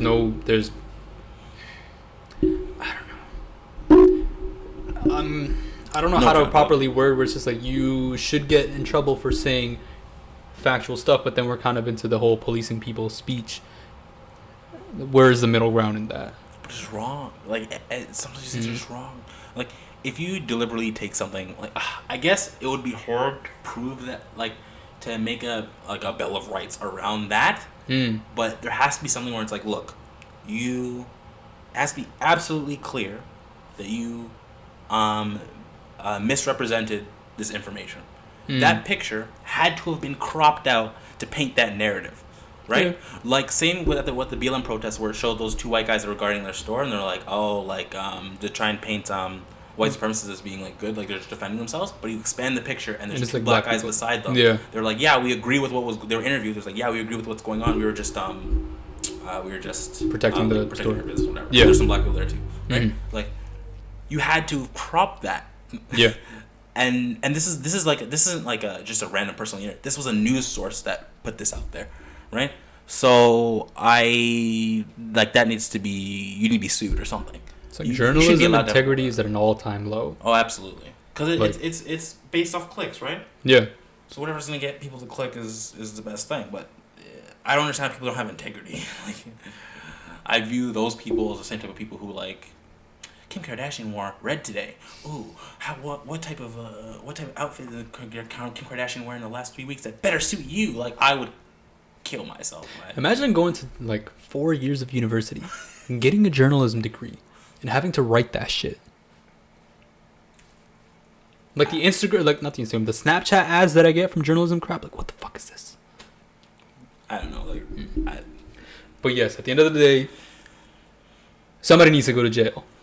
Somebody got to go to jail. The editor, the journalist, these hicks. Oh, you see when they got put, like a lot of them got put on the no-fly list. Yeah. So they were like so that they can like catch them better. Holy fuck, that was golden. I want to say this is my guilty pleasure, but I don't feel guilty about it. I just when I see them suffering, I feel happy. Don't worry. I feel happy. Ooh, how do you feel? I don't. About Biden and Harris saying the whole thing about how if they were like if this was a group of black people, they would have been treated differently. I agree. Like it's kind of hard to dispute that because just a couple months ago, you had the Black Lives Matter protest that was completely the way that it was characterized as rioters and looters and these people that are just going out and destroying other people's livelihoods and small businesses, and the cause that they were talking about was not justified, and they're using this man's death as a way to like go steal and shoplift and all this crap. Like just the way that it was portrayed by the media tells me everything I need to know. Specifically, call it riots rather than protests. Exactly. Despite the fact that literally, and it was on the best of terms, 7% of them turned violent. Sure. At the worst, 14% of them were at the worst. Right. So how can you characterize the entire thing? And then it was the constant. I'm trying to think. Where was it? Portland had Portland had protests every single day, and it never got violent, and that was never covered. And it was, I don't know, maybe it was Seattle where some of the riots were happening, and that was just headlining everywhere. Mm-hmm. And seeing that, and then I can go over to the thing that happened with the Capitol, and then these people are being portrayed as just misinformed people that are just very passionate about their country. No, motherfucker, what the fuck are you talking about? Like that seeing that disparity, the difference, yeah, tells me everything that I need to know. And I think Bossman Biden did it on that. Yeah. I think he was absolutely right when he said that if this was black people, they would be treated very differently. And you can even look at some of the senators and congressmen, like what the fuck is that guy's name? Matt Gaetz or Gates? I think it's Gates. He's one of the senators, and he was talking about I think it was the impeachment thing, but he was talking about the rioters, and he's like, okay, well, you're saying that these rioters are starting fires. And then he goes, but Black Lives Matter rioters started actual fires. And it's like, what the fuck are you talking about, bro? Like, that's not even relevant here. Yeah. Like, he's like, and he was basically saying, like, okay, like this protest with the white people, it doesn't matter as much, because if you look at the left protests, it's a lot more violent, and that's what we should be looking at. Which is not, because 100% of their protests were violent. Yeah. And the Power Boys one ended up being violent too. I think somebody got stabbed there as well. Yeah. So these things aren't true. They're cherry picking. So my only thing with it was talk about the police response. They obviously fucked up there. So yeah. And look, behind that door was some of the senators, so of course he was going to shoot, right? And I'm not trying to make light of anyone's death, but she deserved it. I think one of the reasons why they also didn't initially combat as they should have was simply because there was like 10 people. If you start shooting, you don't have enough bullets for all those people, right? That's true. So I think that's why that response wasn't as good. Some people brought up that the reason why the mayor had initially denied the support, like the extra National Guard support, was because maybe one, he didn't expect it to be that big, or because maybe because seeing how protests turned out more violent when police were around, that he was trying to preemptively stop it from becoming violent. Maybe he didn't expect them to go all the way into the chambers. Maybe he didn't know the complete details of the thing, right? Right. So my thing about that was, I think that's why initially violence wasn't used as much. Because when the National Guard did come in, that's when they started like riot shields, and that's when But they didn't come in until way later. No, that's what I'm saying. But I'm saying the reason the initial response was maybe the mayor trying to prevent that, right? So I don't want to characterize, as much as it was stupid and he's an idiot. So I don't maybe want to say characterize as, it's because my understanding was that he just didn't, and he just like was just being stupid. I think that is another reason, and unless he comes out and says something, I don't want to characterize that as being the reason without knowing. I don't know this to be true. I'm gonna have to fact check myself, but from my understanding, it was Trump basically stopped the National Guard from coming in when they needed to come in. No, well, I heard that, but then I heard that it was up to the mayor, because I heard that the mayor was asked, and the mayor said no. So, okay, maybe if Trump denied it, yeah, fuck Trump. If it was the mayor, I think that maybe there was like other reasons, or there are other things that they were maybe prepared to stop. Maybe it was a bad judgment call. Well, obviously it was a bad judgment call. Right. But I don't want to say that it was like, he just thought it was because it was Trump protesters, he didn't think it was going to get bad, so he didn't like put like a bunch of people. Mm-hmm. So I don't know. I think it's. I do see some misinformation coming from the left now. I don't want that to be the same thing as well, because there's one picture where the people were showing the picture where the police opened the door, or opened like the gates for Yeah, police yeah, to come in. Mhm. If you expand that video, wait just a couple seconds, there are already protesters on the other side of the thing. The barrier was like here, but there was a whole bunch of space around it. Mhm. I don't know why they opened the fucking gates, whatever the fuck. Yeah. Maybe they're trying to like whatever, but there are already people past it. So Yeah. the whole letting them in narrative is kind of weird if there's already Trump posters on the other side of that barrier. Like, I don't know if that's Okay, so then we have to find out why he opened it, because from the looks of it, even if you do expand it, they're still letting him in. Yeah.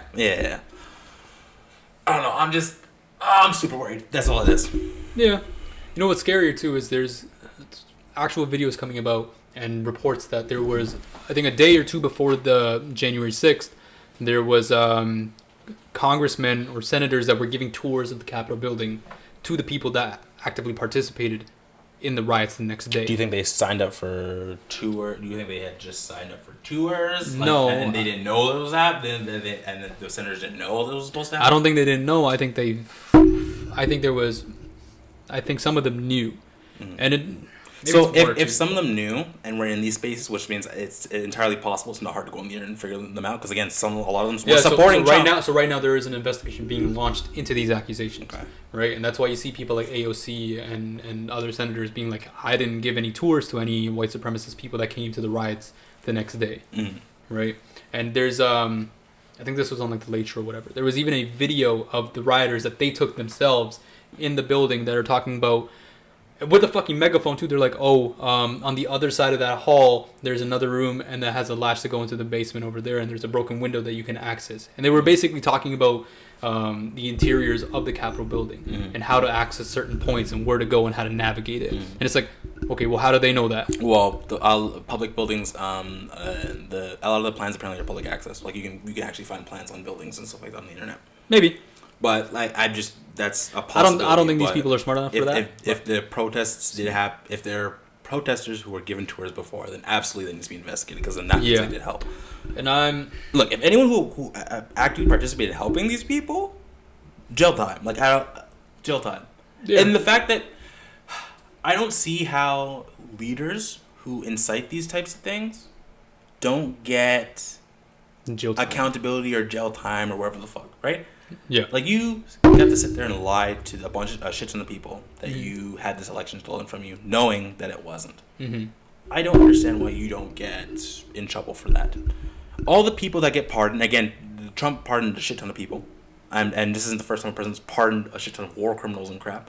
How they always seem to get pardoned and whatever, and I was always like whatever. The people who were insider trading when the lockdown happened. Yeah, all these things affect a massive amount of people, but somehow they don't get jail time. In fact, their infractions on justice, their criminal acts, affect more people than any petty person who like stole a chocolate bar from a convenience store. Yet somehow they're the ones treated that end up serving more jail time. Exactly. This is ridiculous to me. I don't understand. Like, to me, one of the first things you have to do if you're gonna start reform, if you're gonna start reform, if you're gonna start combating the class indifferences, is to treat them equally, right? Some person said that the parking tickets for rich people are just the price it costs to park somewhere, right? Yeah. If you're rich, if you're Jeff Bezos, you don't care about a parking ticket, so yeah, you can park wherever the fuck you want, right? So one of the things that needs to happen is, okay, well, maybe you scale infractions against the public, or public tickets and stuff as a percentage of your yearly income and shit. Maybe, but right? I think that's a little too difficult to implement. How? Everyone has to file their taxes? Yes. But I don't care if you get the number wrong. It still needs to happen. That he needs to pay more money than your average person. Okay, but where do you draw the line? And what exactly is the scaling? And what is your determinant? Are we talking about liquid income? Are we talking about total assets? What exactly are we talking about? If you're talking about that, having to talk about liquid assets versus that only applies to 1% of the population. So I don't really care much about the indiscrepancies. But it needs to be implemented in some way, shape, or form. Like, these people do it for a living, so it needs to be implemented. Period. Okay. Right. So that's ridiculous to me. Like, maybe it's a flat fee up until you start making $4K a year, $50K a year, $100K a year. I don't know, whatever. But that is something that needs to be highlighted, right? If you're gonna have effective reform, if you're going to combat class issues and stuff, it needs to be people need to be held accountable, right? It needs to be, the punishment needs to be equal and not or proportional. So, I don't know. That's my huge issue. I think that's easier said than America's a done. mess, but whatever. I hear what you're saying.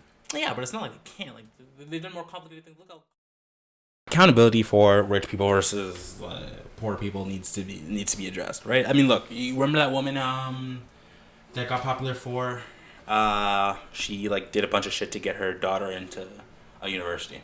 And Becky? Yeah. Sure.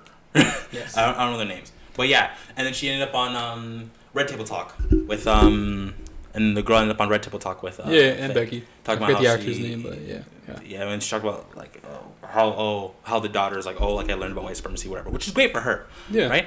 But it's interesting to me that she gets have this national attention, have the privilege to change her image and save her image, while her mother gets 6 months in jail. 3 months. 3 months? Oh, 3 months in jail. Yeah. When a woman who changed her address so that her kid can go to a better, I think it was elementary school or middle school, got 5 years in jail. Yeah. Like, I don't give a fuck if she's reformed. I don't give a shit.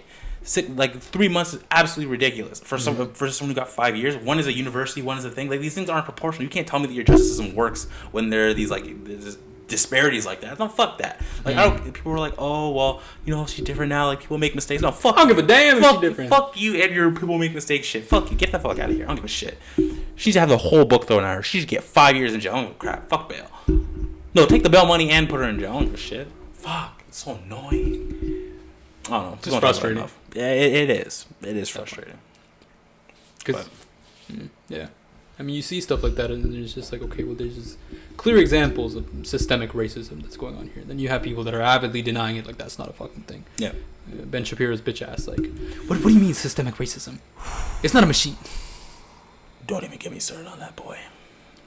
Well, no, we'll have other episodes for him when we do our episodes about like capitalism and communism and all that bullshit. And I'm gonna do a whole. We can do a whole episode on internet thought leaders. I can't wait for us to do that. I need to double check because I don't know if this is true or not, but he got donations for some of his tweets to say specific stuff, and it's like if I find out that that's true, he loses all credibility. He's already lost all his credibility, bro. Yes, look.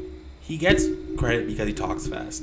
And again, I'm not going to go deep into his shit later, right? And he cherry picks facts. But if you look deeper and read into what he's saying and you like spend your time looking at it, you're like, wait a second, this guy knows nothing of what he's talking about. And honestly, I partially blame, although like feminists destroyed videos and stuff, I do partially, look, he's destroying a bunch of like college kids who don't know what they're doing, right? And he can spit a bunch of facts so it looks like they don't know what they're talking about. And so I'll blame the left. He has a good data bank. Yes, and I'll blame some of the leftists for having only surface level takes, and we'll talk about that at a different time. But it's when you look at what he says, right, and you spend time on it, his points are almost always mute. Always. This thing about how, if climate change gets bad, it's not going to be that bad because, like, so what if the sea levels rise? Like, won't you think they'll just sell their homes and move? And it's like, to who, Ben? To who? Who are they going to sell their homes to, Ben? Or is one about, he's trying to, like, they're talking about how, if Islam is an extreme, like, how there isn't all this, he's doing a video on Muslim extremism. So he decided to make this point by asking how many Muslims believe in Sharia law. Which is already like there's no book of Sharia law. Like again, it's what interpretation are we talking? Exactly. About, right. So he decided to make this point by saying he looked at a country and they did a study and they asked how many of them believe in Sharia law. So this is how it goes. He's like, all right, so in this country we asked how many Muslims believe in Sharia law. So there's 1 million people. It's like there's a population of 1 million. 70% of them believe in Sharia law. So that's 700,000 radical Muslims. Yeah, he adds it to the pool. And I'm looking at this and I'm like, wow, does anybody take this seriously? Is this not comical to anybody else? I was like, holy shit. This guy's like what? Oh. Like, whoa. Having a photographic memory and not being able to use any critical thinking to use it is honestly like it has to be some kind of like this is issue. Very fully off topic, but the first video that popped into my head, I don't know where this is from, but you remember, this is a fucking skit from something, but it's just like that guy, it's like a people sitting at a table, and he's like, you know what's worse than a rapist? And he pulls it up, and it's a child rapist, and he goes, a child. I don't know why those person that popped in my head. Yeah, I know what you mean. From Parks and Rec. Sure. Yeah. I haven't seen it, but man, that reminds me of like his most recent tweet that was getting hate, which is when the handcuff zip ties were being shown around. It's like, these are people with plans, and he's like, any normal person has zip ties in his house. It's like, bro, Ben, that look like handcuffs, Ben. That look like Ben cuffs. Ben, zoom in. And like have 80 of them. Like what? Oh, Benjamin, I know you're smarter than this. Okay. He has. I know you are a Harvard graduate. I know you're smarter than this. I know you have critical thinking. Use it, please. He's just people like follow. Any normal sane working person has zip ties in their house lying around everywhere. Like, yes, I also have a rape kit in my house. Like every normal person. I too have duct tape and a ski mask and a bottle of lube in a bag wrapped around in a fucking saran wrap. What? Oh, look, we'll talk about thought leaders at some point in time, right? And he's easily some of the worst of them. But holy crap, the internet's in a really weird place right now. Actually, it's been for a while. It's been for a while. Yeah. And there are aspects I can't wait to touch on. I will touch on those. Okay, but let's save that. We'll save that for another day. Yes, we'll save that for another day. Any last thoughts you want to add to our topic? I don't know. I'm just mad. I feel like at the end of these, end of all of these, every single time we talk about it, we just get pissed. Just always angry. You're just reminded that the world is a shitty place with shitty people. Look, I'm just saying. And you just want to punch him in the throat. Just let me be a dictator. I'll handle it, bro. I'll handle it. Humanely as possible. That's a lie. But you won't know that. Look, okay, we'll just cut that part out. No one will know. We can just cut it out. Look, okay, I'll just say it's fake news. If you tell me that like I'm violent, I'll just tell you it's fake news. And you can't prove anything. I'll just tell you it's fake news. I don't know if you realize this, Adrian, but you're black. No one is gonna believe that. Not in this economy. That I'm not violent? I'm not violent because I'm like, wow, that's fucked up. I mean, if you're saying other people might not believe it, then fine, whatever. Yeah. Then the world's racist and everyone hates black people, whatever the fuck. Okay, I'll handle it. It's okay, I love you. Melanin brothers for life. I'm just really angry, bro. Yeah. Whatever. Look. I'm looking. America will be very interesting to watch over the next few weeks. And potentially for all time. Well, they've always been very interesting to watch. You know what'll fix it? Repercussions. People being held accountable. Did you say reparations? No, there has to be repercussions, man. Repercussions for their actions. That's the only way I see it. If they don't face any sort of consequences for their actions, it's just going to perpetuate. Yeah, for sure. But that's for another day. Yeah. Fuck. What is with you in this? I like fist bumps. I can't do open hand dabs. And you went for that fucking dabs. right and your right left thing. I'm gonna fucking punch you in the throat. I can't wait to edit that into the whole compilation. How ass you are. God damn. And we signing off. Fuck yes, we're signing off. Fuck you too.